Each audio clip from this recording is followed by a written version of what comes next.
Flynn. The Pickwick Papers, by Charles Dickens. Chapter 38. How Mr. Winkle, when he stepped out of the frying pan, walked gently and comfortably into the fire.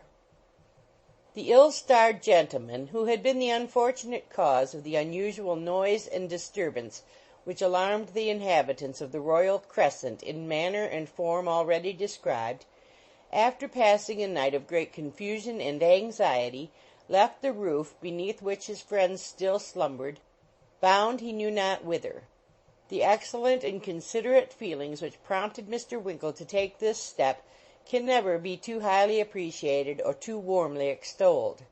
If, reasoned Mr. Winkle with himself, if this Dowler attempts, as I have no doubt he will, to carry into execution his threat of personal violence against myself, it will be incumbent on me to call him out. He has a wife. That wife is attached to and dependent on him. Heavens! If I should kill him in the blindness of my wrath, what would be my feelings ever afterwards? This painful consideration operated so powerfully on the feelings of the humane young man as to cause his knees to knock together and his countenance to exhibit alarming manifestations of inward emotion. Impelled by such reflections, he grasped his carpet-bag, and creeping stealthily downstairs, shut the detestable street door with as little noise as possible, and walked off. Bending his steps towards the Royal Hotel, he found a coach on the point of starting for Bristol, and thinking Bristol as good a place for his purpose as any other he could go to, he mounted the box and reached his place of destination in such time as the pair of horses, who went the whole stage and back again twice a day or more, could be reasonably supposed to arrive there. He took up his quarters at the Bush, and designing to postpone any communication by letter with Mr. Pickwick until it was probable that Mr. Dowler's wrath might have in some degree evaporated, walked forth to view the city, which struck him as being a shade more dirty than any place he had ever seen. Having inspected the docks and shipping, and viewed the cathedral, he inquired his way to Clifton, and being directed thither, took the route which was pointed out to him. But as the pavements of Bristol are not the widest or cleanest upon earth, so its streets are not altogether the straightest or least intricate. And Mr. Winkle, being greatly puzzled by their manifold windings and twistings, looked about him for a decent shop in which he could apply afresh for counsel and instruction. His eye fell upon a newly painted tenement which had been recently converted into something between a shop and a private house, and which a red lamp, projecting over the fanlight of the street door, would have sufficiently announced as the residence of a medical practitioner, even if the word surgery had not been inscribed in golden characters on a wainscot ground above the window of what, in times bygone, had been the front parlor. Thinking this an eligible place wherein to make his inquiries, Mr. Winkle stepped into the little shop where the gilt-labeled drawers and bottles were, and finding nobody there, knocked with a half-crown on the counter to attract the attention of anybody who might happen to be in the back parlor, which he judged to be the innermost and peculiar sanctum of the establishment, from the repetition of the word surgery on the door, painted in white letters this time, by way of taking off the monotony. At the first knock a sound, as of persons fencing with fire-irons, which had until now been very audible, suddenly ceased. At the second, a studious-looking young gentleman in green spectacles, with a very large book in his hand, glided quietly into the shop, and stepping behind the counter, requested to know the visitor's pleasure. "I am sorry to trouble you, sir," said Mr. Winkle, "but will you have the goodness to direct me to—" "Ha, ha, ha!" roared the studious young gentleman, throwing the large book up into the air and catching it with great dexterity at the very moment when it threatened to smash to atoms all the bottles on the counter. "Here's a start!" There was, without doubt, for Mr. Winkle was so very much astonished at the extraordinary behavior of the medical gentleman that he involuntarily retreated towards the door and looked very much disturbed at his strange reception. "What! Don't you know me?" said the medical gentleman. Mr. Winkle murmured in reply that he had not that pleasure. "Why, then," said the medical gentleman, There are hopes for me yet. I may attend half the old women in Bristol if I've decent luck. Get out, you moldy old villain, get out!"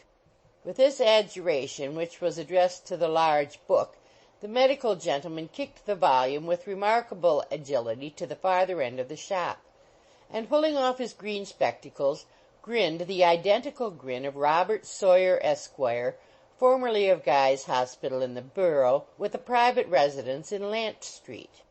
"You don't mean to say you weren't down upon me," said Mr. Bob Sawyer, shaking Mr. Winkle's hand with friendly warmth. "Upon my word I was not," replied Mr. Winkle, returning his pressure. "I wonder you didn't see the name," said Bob Sawyer, calling his friend's attention to the outer door, on which, in the same white paint, were traced the words "Sawyer, late Knockamorf." "It never caught my eye," returned Mr. Winkle. "Lord, if I had known who you were I should have rushed out and caught you in my arms," said Bob Sawyer. "But upon my life I thought you were the king's taxes." "No," said Mr. Winkle.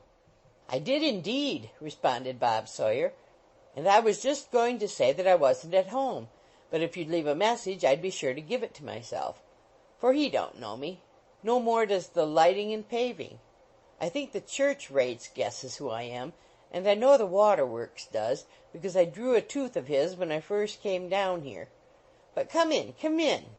Chattering in this way, Mr. Bob Sawyer pushed Mr. Winkle into the back room, where, amusing himself by boring little circular caverns in the chimney-piece with a red-hot poker, sat no less a person than Mr. Benjamin Allen. "Well," said Mr. Winkle, "this is indeed a pleasure I did not expect. What a very nice place you have here." Pretty well," replied Bob Sawyer. "I passed, soon after that precious party, and my friends came down with the needful for this business, so I put on a black suit of clothes and a pair of spectacles, and came here to look as solemn as I could." "And a very snug little business you have, no doubt," said Mr. Winkle, knowingly. "Very," replied Bob Sawyer. "So snug that at the end of a few years you might put all the profits in a wine-glass and cover 'em over with a gooseberry leaf." "You cannot surely mean that," said Mr. Winkle. "The stock itself—" "Dummies, my dear boy," said Bob Sawyer. "Half the drawers have nothing in 'em, and the other half don't open." "Nonsense," said Mr. Winkle. "Fact. Honor," returned Bob Sawyer, stepping out into the shop and demonstrating the veracity of the assertion by divers hard pulls at the little gilt knobs on the counterfeit drawers. "Hardly anything real in the shop but the leeches, and they're second hand." "I shouldn't have thought it!" exclaimed Mr. Winkle, much surprised. "I hope not," replied Bob Sawyer. "Else where's the use of appearances, eh? But what will you take? Do as we do? That's right, Ben, my fine fellow, put your hand into the cupboard and bring out the patent digester." Mr. Benjamin Allen smiled his readiness, and produced from the closet at his elbow a black bottle half full of brandy. "You don't take water, of course," said Bob Sawyer. "Thank you," replied Mr. Winkle. "It's rather early. I should like to qualify it, if you have no objection." "None in the least, if you can reconcile it to your conscience," replied Bob Sawyer, tossing off as he spoke a glass of the liquor with great relish. "Ben, the pipkin." Mr. Benjamin Allen drew forth from the same hiding-place a small brass pipkin, which Bob Sawyer observed he prided himself upon, particularly because it looked so businesslike. The water in the professional pipkin having been made to boil, in course of time, by various little shovelfuls of coal which Mr. Bob Sawyer took out of a practicable window-seat, labeled soda water, Mr. Winkle adulterated his brandy, and the conversation was becoming general, when it was interrupted by the entrance into the shop of a boy in a sober gray livery and a gold-laced hat, with a small covered basket under his arm, whom Mr. Bob Sawyer immediately hailed with, "Tom, you vagabond, come here." The boy presented himself accordingly. "You've been stopping to over all the posts in Bristol, you idle young scamp," said Mr. Bob Sawyer. "No, sir, I haven't," replied the boy. "You had better not," said Mr. Bob Sawyer, with a threatening aspect. "Who do you suppose will ever employ a professional man when they see his boy playing at marbles in the gutter, or flying the garter in the horse road? Have you no feeling for your profession, you groveler? Did you leave all the medicine?" "Yes, sir." "The powders for the child at the large house with the new family, and the pills to be taken 4 times a day at the ill-tempered old gentleman's with the gouty leg?" "Yes, sir." "Then shut the door and mind the shop." "Come," said Mr. Winkle, as the boy retired, "things are not quite so bad as you would have me believe, either. There is some medicine to be sent out." Mr. Bob Sawyer peeped into the shop to see that no stranger was within hearing, and leaning forward to Mr. Winkle, said, in a low tone, "He leaves it all at the wrong houses." Mr. Winkle looked perplexed, and Bob Sawyer and his friend laughed. "Don't you see?" said Bob. "He goes up to a house, rings the area bell, pokes a packet of medicine without a direction into the servant's hand, and walks off. Servant takes it into the dining parlor, master opens it and reads the label. Draught to be taken at bedtime, pills as before, lotion as usual, the powder, from Sawyer's late Nakamorph's. Physician's prescriptions carefully prepared, and all the rest of it. Shows it to his wife. She reads the label. It goes down to the servants. They read the label. Next day boy calls. Very sorry, his mistake, immense business, great many parcels to deliver. Mr. Sawyer's compliments, late Nakamorph. The name gets known, and that's the thing, my boy, in the medical way. Bless your heart, old fellow, it's better than all the advertising in the world. We have got one 4-ounce bottle that's been to half the houses in Bristol and hasn't done yet." "Dear me, I see," observed Mr. Winkle. "What an excellent plan." "Oh, Ben and I have hit upon a dozen such," replied Bob Sawyer, with great glee. "The lamplighter has 18 pence a week to pull the night bell for 10 minutes every time he comes round. And my boy always rushes into the church just before the psalms, when the people have got nothing to do but look about 'em, and calls me out with horror and dismay depicted on his countenance. 'Bless my soul!' everybody says. 'Somebody taken suddenly ill. Sawyer, late Nakamorph, sent for. What a business that young man has!'" At the termination of this disclosure of some of the mysteries of medicine, Mr. Bob Sawyer and his friend Ben Allen threw themselves back in their respective chairs and laughed boisterously. When they had enjoyed the joke to their hearts' content, the discourse changed to topics in which Mr. Winkle was more immediately interested. We think we have hinted elsewhere that Mr. Benjamin Allen had a way of becoming sentimental after brandy. The case is not a peculiar one, as we ourselves can testify, having, on a few occasions, had to deal with patients who have been afflicted in a similar manner. At this precise period of his existence, Mr. Benjamin Allen had perhaps a greater predisposition to maudlinism than he had ever known before, the cause of which malady was briefly this. He had been staying nearly 3 weeks with Mr. Bob Sawyer. Mr. Bob Sawyer was not remarkable for temperance, nor was Mr. Benjamin Allen for the ownership of a very strong head. The consequence was that during the whole space of time just mentioned, Mr. Benjamin Allen had been wavering between intoxication partial and intoxication complete. "My dear friend," said Mr. Ben Allen, taking advantage of Mr. Bob Sawyer's temporary absence behind the counter, whither he had retired to dispense some of the second-hand leeches previously referred to, "my dear friend, I am very miserable." Mr. Winkle professed his heartfelt regret to hear it, and begged to know whether he could do anything to alleviate the sorrows of the suffering student. "Nothing, my dear boy, nothing," said Ben. "You recollect Arabella, Winkle? My sister Arabella, a little girl, Winkle, with black eyes, when we were down at Wardle's? I don't know whether you happened to notice her. A nice little girl, Winkle. Perhaps my features may recall her countenance to your recollection?"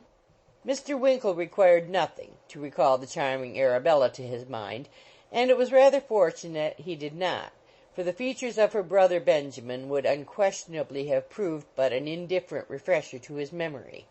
He answered, with as much calmness as he could assume, that he perfectly remembered the young lady referred to, and sincerely trusted she was in good health. "Our friend Bob is a delightful fellow, Winkle," was the only reply of Mr. Ben Allen. "Very," said Mr. Winkle, not much relishing this close connection of the two names. "I designed 'em for each other." They were made for each other, sent into the world for each other, born for each other, Winkle," said Mr. Ben Allen, setting down his glass with emphasis. "There's a special destiny in the matter, my dear sir. There's only 5 years difference between 'em, and both their birthdays are in August." Mr. Winkle was too anxious to hear what was to follow to express much wonderment at this extraordinary coincidence, marvelous as it was. So Mr. Ben Allen, after a tear or two, went on to say that notwithstanding all his esteem and respect and veneration for his friend, Arabella had unaccountably and undutifully evinced the most determined antipathy to his person. "And I think," said Mr. Ben Allen in conclusion, "I think there's a prior attachment." "Have you any idea who the object of it might be?" asked Mr. Winkle with great trepidation. Mr. Ben Allen seized the poker, flourished it in a warlike manner above his head, inflicted a savage blow on an imaginary skull, and wound up by saying, in a very expressive manner, that he only wished he could guess, that was all.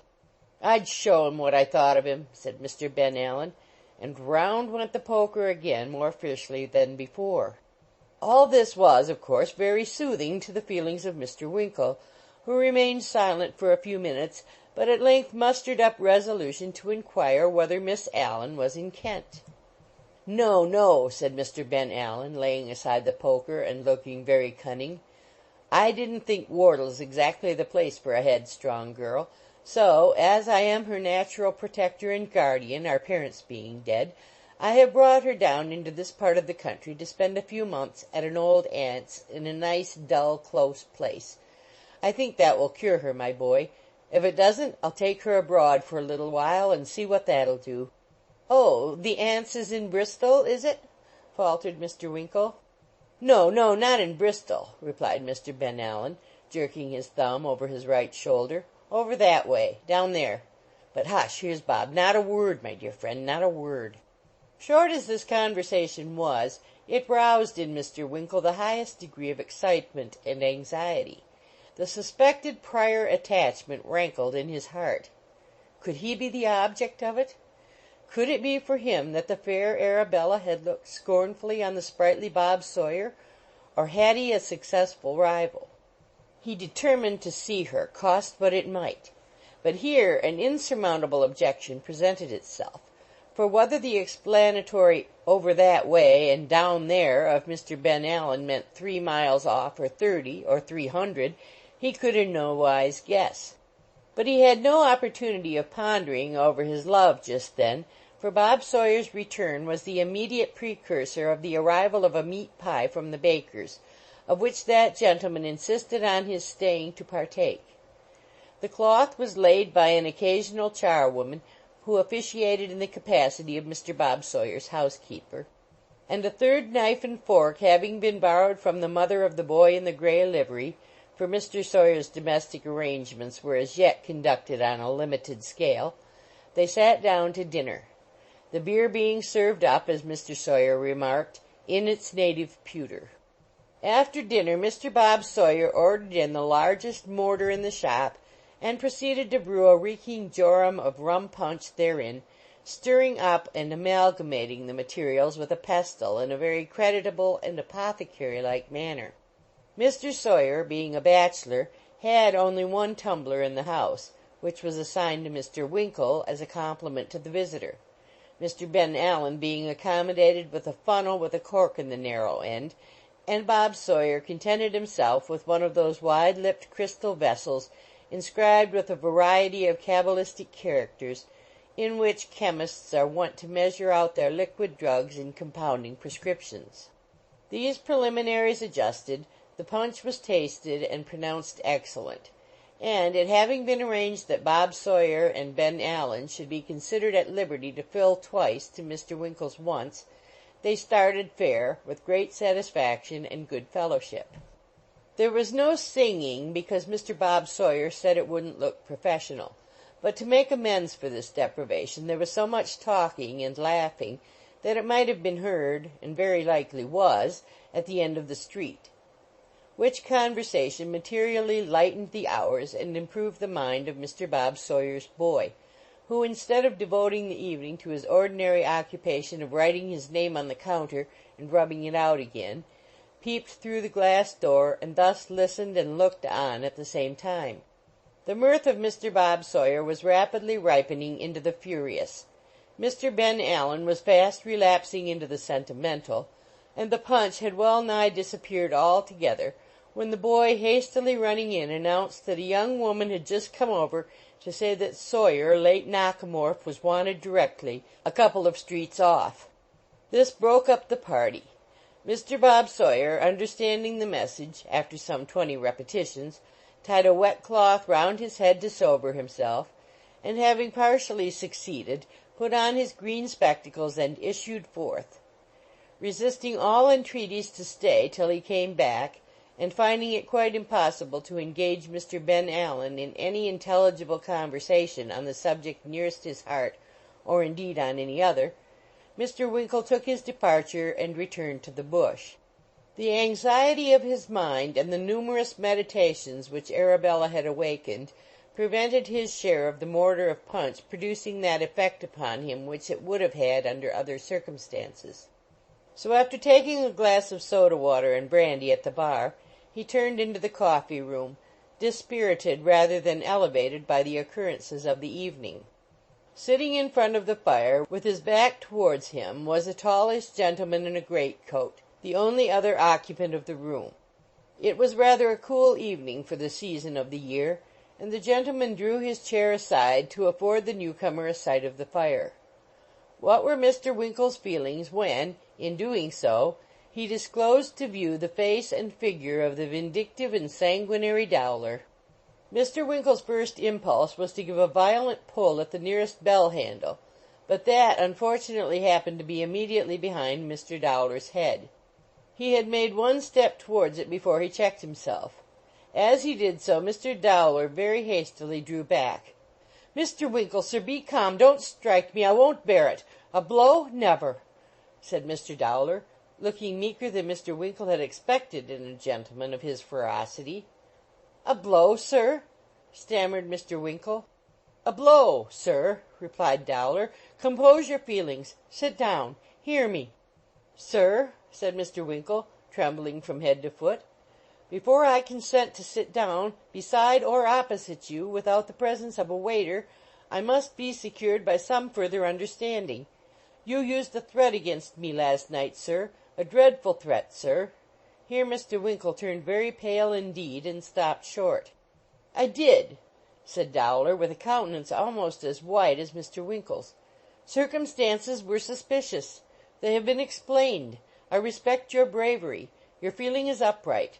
Conscious innocence. There's my hand. Grasp it." "Really, sir," said Mr. Winkle, hesitating whether to give his hand or not, and almost fearing that it was demanded in order that he might be taken at an advantage.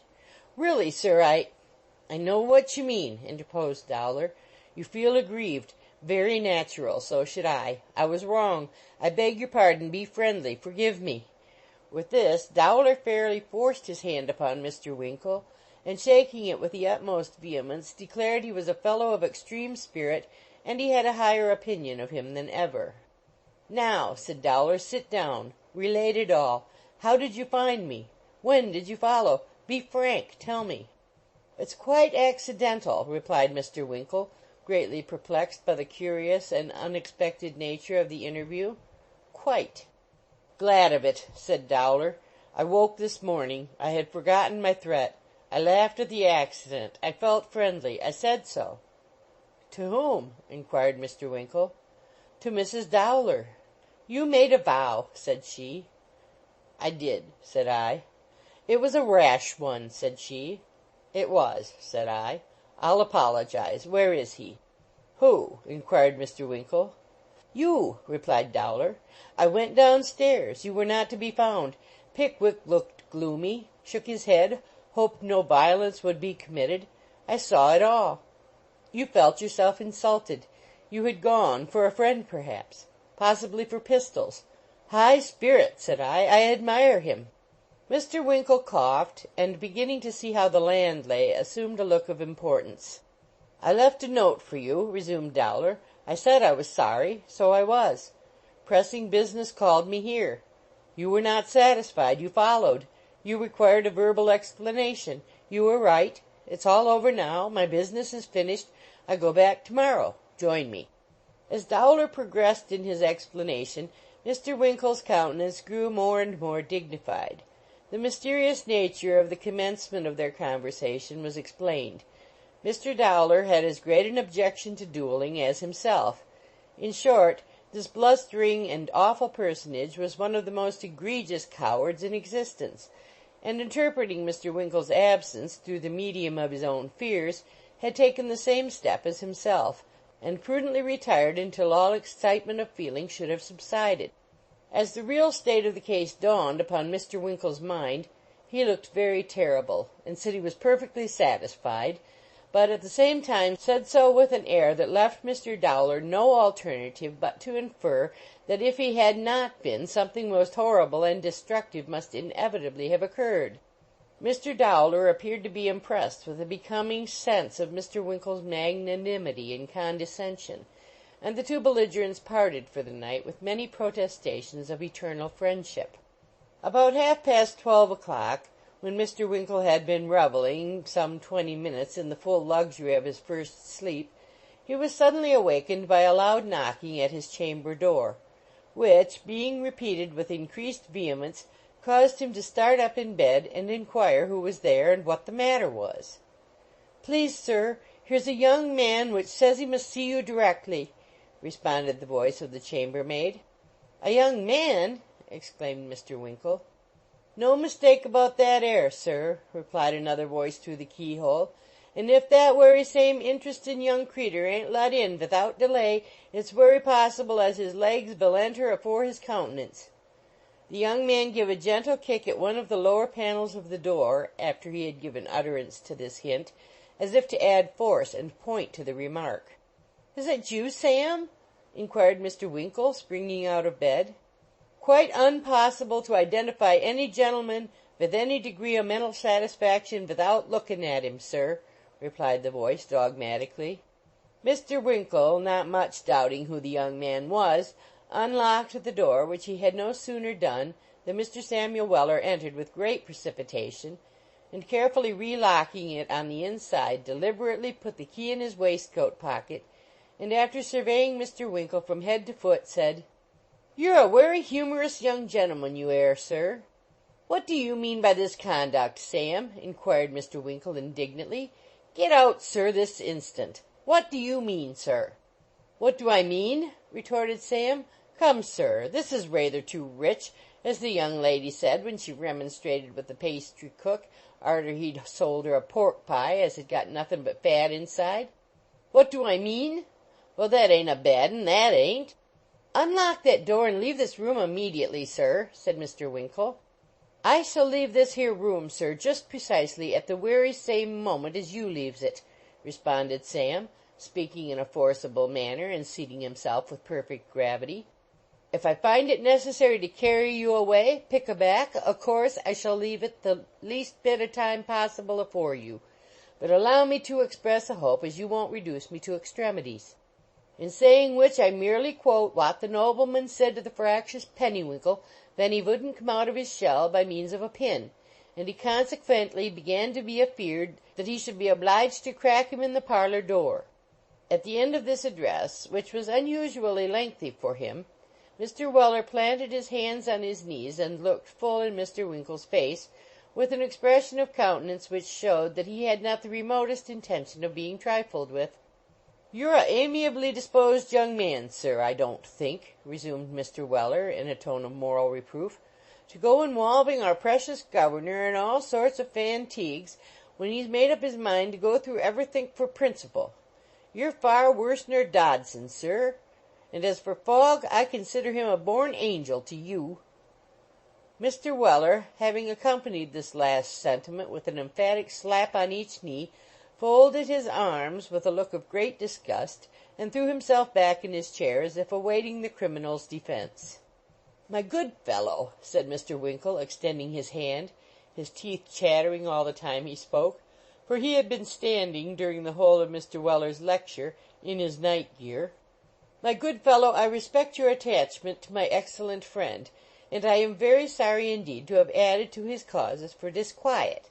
There, Sam, there!" "Well?"